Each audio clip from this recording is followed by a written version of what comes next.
If you're sitting in a wrong position and you want to take a couple of minutes or 5 minutes or so and just turn your chair around, please make sure you do that. I'm very animated if anybody in here has ever seen me speak. First of all, I want to find out if there's anybody in the room I student taught at Sumner High School. 1971. You were in kindergarten? You were born. This was the community that I would drive from Fayette. I'm a peacock. And I am so proud to be a peacock. Hometown is Niagara Falls, New York. I'll give you a little background, very, very little. Hometown is Niagara Falls, New York. My story is incredible from the standpoint of where I came from, Niagara Falls, New York. Population about 250,000 people. And in the summertime, about 1 million, because it was the honeymoon capital of the world. And a couple of my buddies, what we enjoyed doing is sitting on bus benches, because people would always drive up, you know, they have no idea where the falls is. I hate to say this, but we would send them absolutely the opposite direction. But I had fun doing it. You know, I wouldn't do it now because I'm a little bit better guy. But I did have fun doing it. There was only one public high school in Niagara Falls. There were 3 Catholic schools, but one public high school in Niagara Falls. 4,000 students. 10th, 11th, and 12th grade. 4,000 kids. My graduating class was so big, probably around 1,700. It was so big, A through M on one night, and the rest of the alphabet on the next night. I know this is going to be shocking to you, but I was extremely popular. I had the ability to talk to an awful lot of people, even at a young age. And I didn't know half the kids in the senior class. And I was senior class president. And I had a lot of nice duties that went along with being the senior class president. The teachers knew me so well because I had a little side business where I would wax cars, and I basically waxed almost all the teachers' cars. That my noon job was to go to the driver's ed. I shouldn't say this. Go to the driver's ed, get the driver's ed car, go to one of the entrances, and the teachers that needed to get to the bank or they needed to run an errand, and I would drive them around during the lunch hour and take care of the teachers. So, needless to say, I passed all of my classes with flying colors. But getting back to 4,000 students, basically you pick one sport. I was very, very fortunate at a young age to be extremely talented in baseball. Baseball is my passion. Baseball is my love, and it will never change.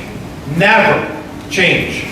I love the game. People say, how in the world can you watch baseball? It's so boring. Well, for those of you that get the opportunity to really understand baseball, there's probably like 25 different games that go on every pitch, depending on how the team is taught or some things of that nature.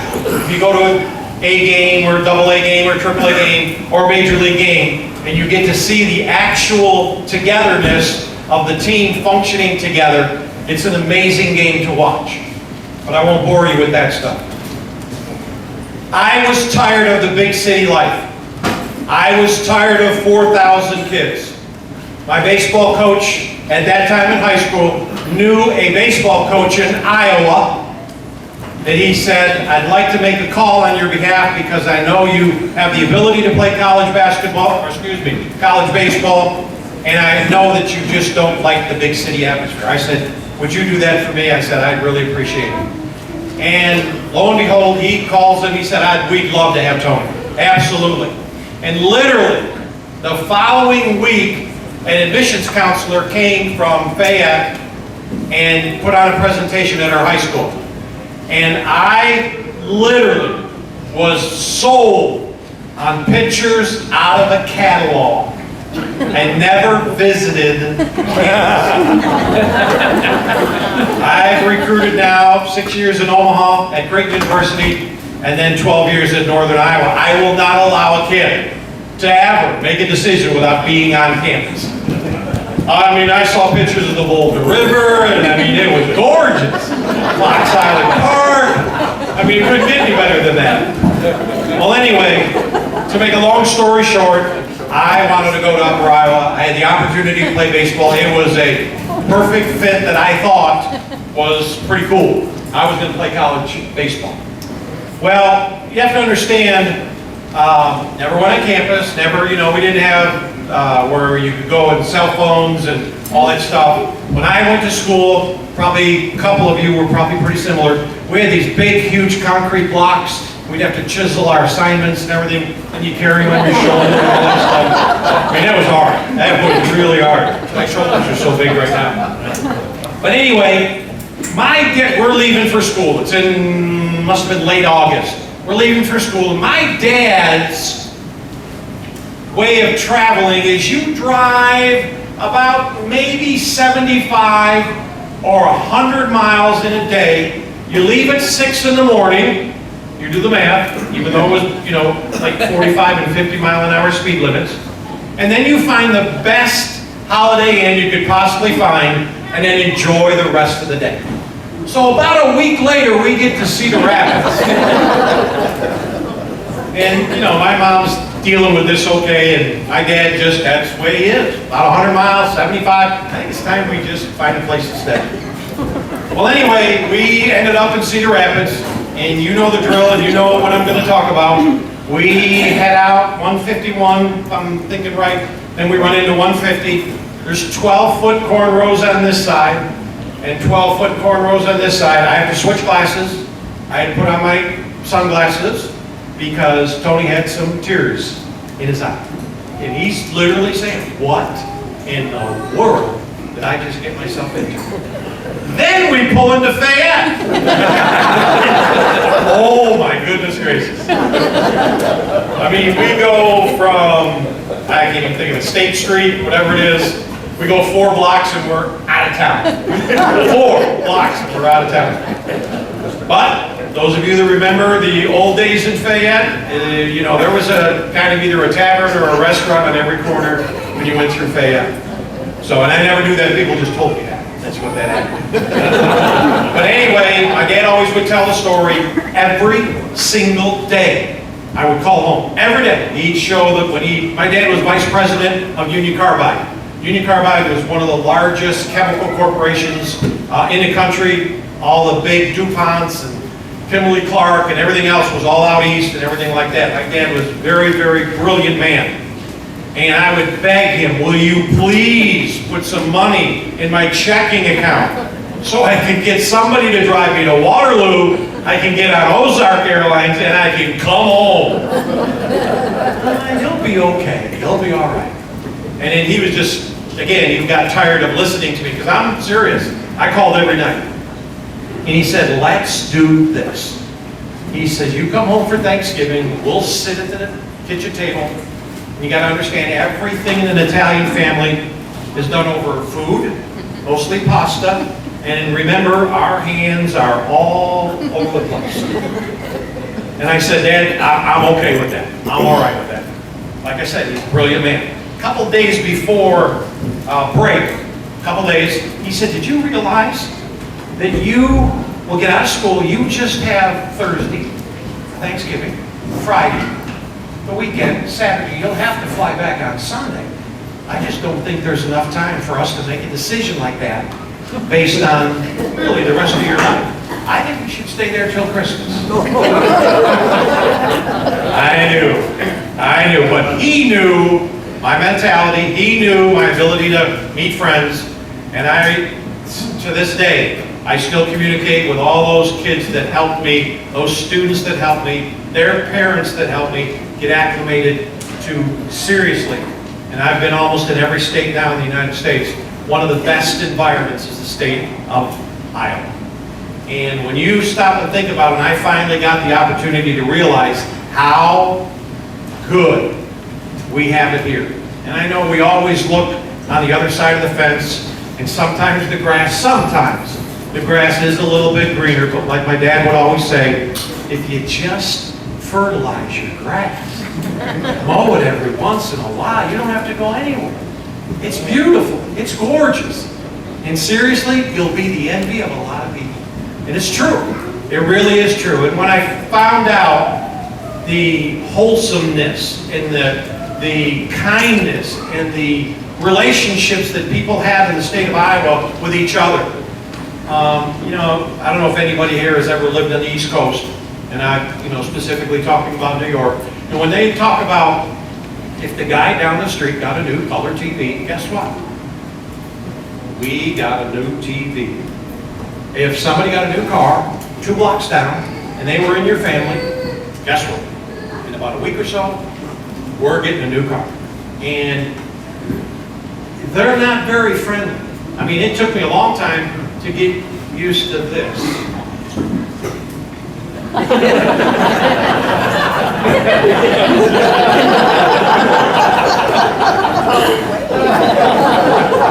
go, what in the world?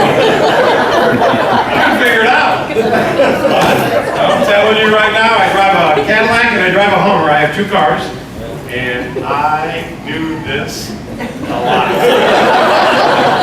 And it's so much fun. Really, really, it's so much fun. So, but I owe so much to Northeast Iowa. I had the opportunity to get an extremely good base of becoming an individual and really learning a lot about life through Upper Iowa. And I had some great professors. If there are people in here that went to Upper Iowa back in their early 70s or in that range, I had a professor, and I'm not going to get into it, but I had a professor named Frank Jones, and my minor was philosophy and logic. Now you really know why I coached women's basketball for 38 years. It's the only way to survive. No, it's a good thing. It's a good thing. So don't be getting, you know what I mean. But I had great people that gave me a foundation. And then, as most of you know, I still think the most legendary girls basketball coach was a few miles away. I know you threw tomatoes at him or whatever the case was every once in a while. But I had the opportunity for 2 years to work under Gene Clinton. And you talk about learning the game, learning how to deal with people, how to teach. How to teach what you want to get taught. And I'll just make reference to this right now. I don't want you to stand up, and I don't want you to point out, or whatever the case is. If you're a coach, I always said this. I never wanted to be called a coach. I'm being very honest with you. I love when somebody called me a teacher. I loved having the opportunity to teach. I would have 50 practices to go to. And if I only had 1 game, if I even had 0 games, I was happy. Because I loved to teach. The opportunity you have as a teacher / coach, okay. But the opportunity that you have in regards to what you deal with every day, it's priceless. It's really priceless. And having the opportunity to take young people, and this is what motivated me for a long time in teaching and coaching. What motivated me the most was you got some that weren't real good. And I know in my coaching days, I coached the 6-on-6 game, which was a great game for Iowa. It was a great game for the Iowa girls. I was just had a conversation with one of my former players. I still communicate with kids, and all my players got me on Facebook. So if you do go on Facebook, yes, you would see me.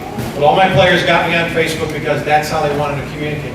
I'm still communicating with kids that I was a student assistant at Fayette, which would be 40-some years ago. I still communicate with those kids. They call me, they text me.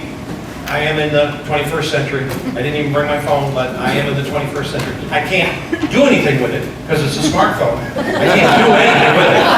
But at least I have it. I had it. But I was fortunate enough to be around great people.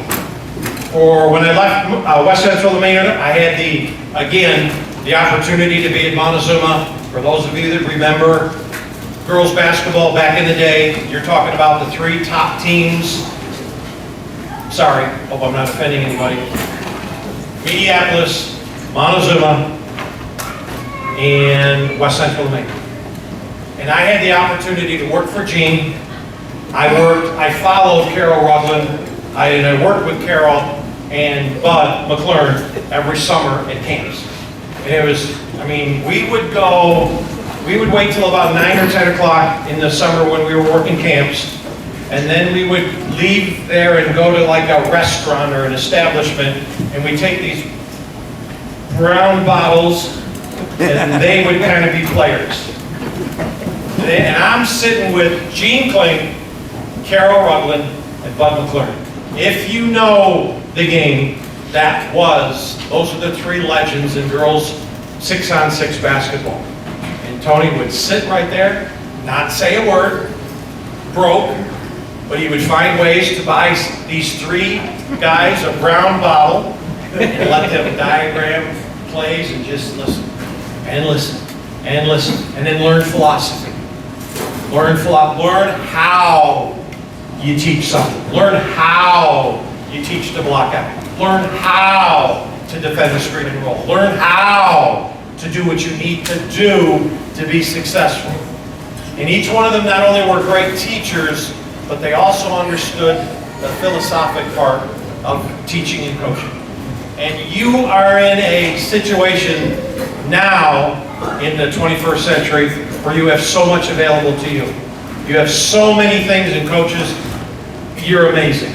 You're absolutely amazing. And you have to deal with so many different things. Like I said, when I coached, they basically just played basketball. Okay? We didn't let them date. Okay? We didn't let them have a car. We didn't let them have a job. They couldn't go to prom. They couldn't have their first date until they were seniors. I mean, those were all little things that we know. I'm teasing. That's not what we did. But it was a lot different then. We absolutely didn't have this. We absolutely didn't have this. There's a lot of things that change. It makes your job harder. And it's amazing what you have the ability to do. So I really tip my hats to you, coaches, in regards to what you do and the ability that you do. Thank you very, very much. Booster clubs. In this day right now, there's no way you can even think about having a successful program, whether it's academics, music, speech, and I understand the national speech teacher is in here today. Is that right? Where is she? Right, national, is that right? Where are you? Right, did she leave? FCCLA. FCCLA. Where is she gone? Wow. Oh, there she is? Very good. Congrats. And hopefully, it doesn't make any difference. In today's world, you can't get things done without people that are going to support you in so many different ways. Not just financially, because we know that is important, but support, resources, the ability to get help when you need help. You guys are amazing in regards to what you do for this school, in this school district. That's priceless.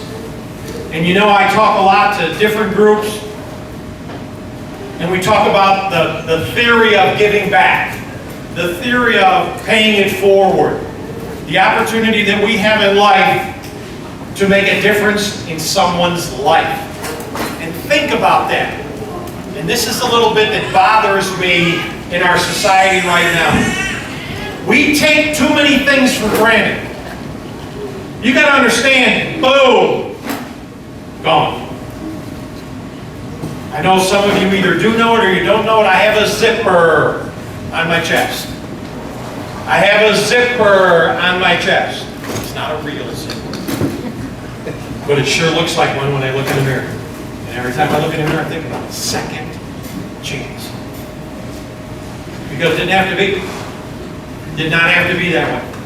You know, I thought I was invincible. How in the world can a college coach works out all the time, works out with the kids, eats horrible, but still works out a lot and is in pretty good shape? How? Could he have heart problems? There's no way. I was just lucky. I was lucky from the standpoint of we caught it soon enough. We caught it early enough. I had open heart surgery, And boy, did my life change. And I'm not talking about change from, did my life change? Because at that point, for those probably 16 weeks of recovery, this thing really put some things in perspective. And if you really think, and I know we live in this society where that thing that's up there in a gymnasium that has lights on one side, or it's in a football field, or it's on a soccer field, and I know we take a lot of criticism and goods and everything by what number's on the left-hand side and what number's on the right-hand side. But you know what? It's not all about that. And I really think your community understands that. Your community understands that there's so much more to living life as whether you win it or whether you lose it. And I was one of the biggest competitors. And it's not saying that I stopped being a competitor. I just put things in a better perspective. Because I knew that I was fortunate. And I also knew that there were some people that were less fortunate. So therefore, have the opportunity like you guys do and give things back when you can. And it doesn't always have to be dollars and cents. It doesn't always have to be that. But having the ability to see a kid, whether they're speech, band, athlete, doesn't matter, in a grocery store, thanks for what you do. You see a teacher. I still can't figure this out. I was a teacher for 18 years. Everybody and their aunt and uncle wants their kid. I'm just generalizing. Everybody and their aunt and uncle wants their kid to be the best. But yet how some organizations, and we're not going to get into politics, but some organizations don't look at the real value that teachers do. The real value. Are there some bad ones? Absolutely. Are there some people that just got into teaching because they wanted a paycheck? Absolutely. I talked with some of them. But you can always tell those that had the passion in how they talk, in what they do, in regards to the value and making a difference to that individual. That's what it's all about. And if you have the ability to figure that out, I would hope, and I know sometimes you might think I'm a little boring because why is this important? If you figure this out at a young age, life's amazing for you. It's absolutely amazing for you. And remember this, I tell so many people that I talk to. We live in a society right now where a lot of people think that we are owed something. You know, well, our players, I'll give you an incident. My office door was always wide open. Anybody that wanted to come in, Coach! I want to be the leading scorer in the team this year. And if I can, I want to lead the Missouri Valley Conference in scoring. I want to do that. Coach, I know I can do this. I want to lead the league in rebounding. You know what I would do? I know you're going to get mad at me for what I'm about to do, but you know what I would do? Anybody know? Anybody know? I must not have had any of you in a camp situation or anything like that. Because this gets told almost every day when I coach. Talk to the hand. Talk to the hand. You know what it means? Talk to the hand. Hey, don't tell me what you want to do. Just show me. Just show me. You want to be the best? Then work to be the best. You want to lead the league in scoring? Every job that I've ever had, I haven't had that many, every job I had to have, my office had to be like 20 feet from the gymnasium, from the basketball court. So I could do that. That's the kid that has the chance. That's the kid that understands. I can get there. I can make it. I get this asked all the time. How do you get good? You know how you get good? You work at it. You practice it. Every day. Every day. And I know in our society right now we just have 40 different things that we have to do. And 39 of them are a waste of time. No, 38. I won't say 39. But you have to understand that. That's what we thrive for. We want to be the best, but yet we don't want to do what needs to be done. And I'll tell you what, we figured that out. My signature speech that I talk on is called Making Every Day Count. And I talk about getting your head off the pillow every morning. And someday I would love to come back and talk to you about this, but he's only given me about 2 hours. So we still got about an hour and a half to go. So we should be all right. But I talk about attitude, work ethic, passion. Those are the 3 things I talk about. And I talk about them pretty specific. You want to be the best? You got to work it. You got to have an attitude that is so positive. It drives you every day. It motivates you every day. Whether you want to say you want to be motivated to be the best or you're willing to work. If I'm willing to work, then I can't work if my work ethic isn't right. If my work ethic's right, you're in serious trouble. I used to tell our players, because I couldn't lie to them. Anybody remember, this is not negative, anybody remember how bad Northern Iowa was a long time ago? Ugly. Ugly. Had nothing to do with kids, had nothing to do with anything. They had just learned to lose. And the mentality was, well, nothing we can do, it's going to be that way. And I'll tell you what, and I don't take a lot of the credit for this, but that's one of the things that I'm so proud of at Northern Iowa, that we were able to change the face of women's basketball. I love telling this story. Again, it's going to shock you, but every day when I first came to Northern Iowa, I walk campus. I walk campus, I will talk with anybody that wants to listen. That's just the way I am. Nobody knew who I was in the first couple of months. I'm walking campus and I stop a kid. I said, hey, you student here? Yes.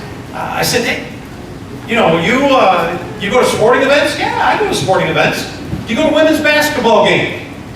And he said, you know what, I don't. I don't go to any women's basketball games. I said, do you know much about the women's basketball team or anything like that? No, not really. The only thing I know is my roommate told me one time, if you got a big test coming up, it's one of the quietest places to go and study.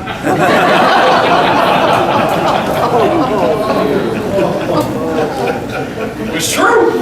It was true. He wasn't lying. He wasn't telling the story. It was true. It's exactly what it was. We had to change everything.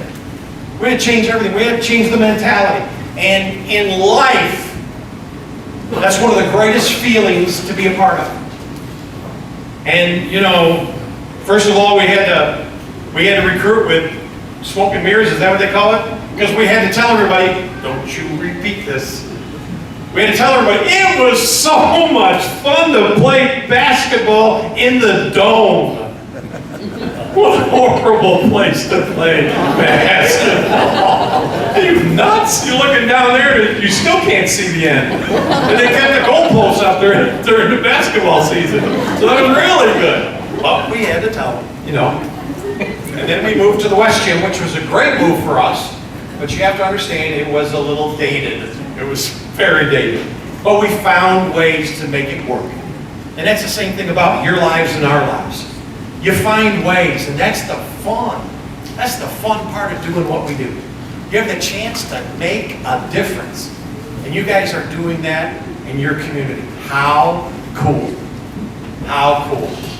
And I know I've taken my time up, but I got to tell you a story, and I'm done. I'm done. And you ever need somebody to come back and juice you up, motivate you, get you excited, it's the one thing that I do really. This changed a lot, and we got to enjoy life. We got to find a way to enjoy it every day. That's why I talk about making every day count. My last story. You have to understand, I get a little emotional telling this story. You have to understand, Ben and I go way back. And I mean way back. Way back. A lot of you don't know this story, and I don't mean to, say something that's not public knowledge, but the relationship that Ben and I have it's amazing. And, oh man, 15 years ago, I'm coaching, and I help a lot of people out. And my phone rings, and Ben calls, and he said, Tony, I need a hobby. I need something to do because I'm fried. I'm doing whatever I need to do, and I'm fried. I just need something new to just take the stress away from me. And I said, I mean, you're an amazing individual. You can do anything you want to do. I said, more importantly, what have you been feeling that you want to do? And he said, Tony, I know you're going to think this is a little bit silly, but he says, I'm thinking about equestrian. I'm going, what? Everybody know what equestrian is? We're riding horses. Okay. And I said, if you feel that way, then you got to follow your heart. You have to follow your heart and do this. Well, anyway, I said, good luck. And I'm telling you, you know how dedicated he is. You know the passion that he has. Every single day, he is working out and riding and really getting kind of, really a little cocky. We know that, a little cocky. And he's feeling good. He goes out. I mean, he buys the chaps, the ones that have the.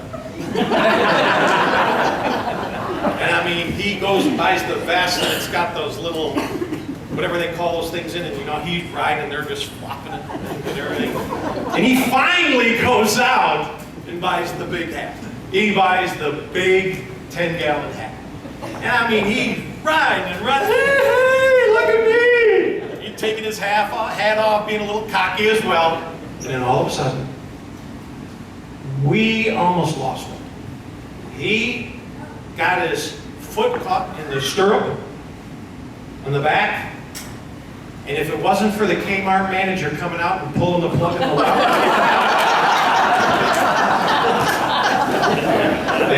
you guys